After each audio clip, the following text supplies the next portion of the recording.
ఇది శ్రీలంకలో రాంబోడ హనుమాన్ టెంపుల్ అంటారు. సీతాదేవిని రావణాసురుడు తీసుకొచ్చిన తర్వాత ఆమెను వెతుక్కుంటూ హనుమంతుడు తొలిసారిగా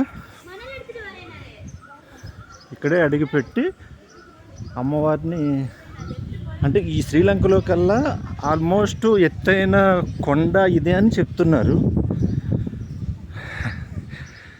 ఇక్కడి నుంచి కొంచెం కిందకి వెళ్ళిన తర్వాత అమ్మవారిని, అంటే ఇక్కడి నుంచి చూసిన తర్వాత ఇక్కడి నుంచి అమ్మవారి దగ్గరికి ఉరికారు అన్నట్టు. అక్కడ ఉంటుంది పాదం.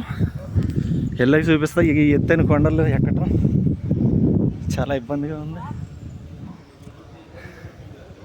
ఇది ఆంజనేయ గుడి.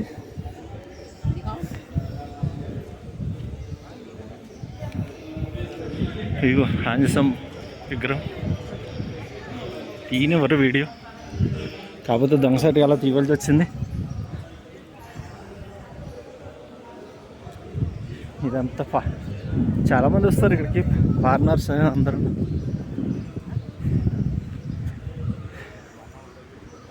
బాగుంటుంది. ఇవన్నీ కాఫీ తోటలు.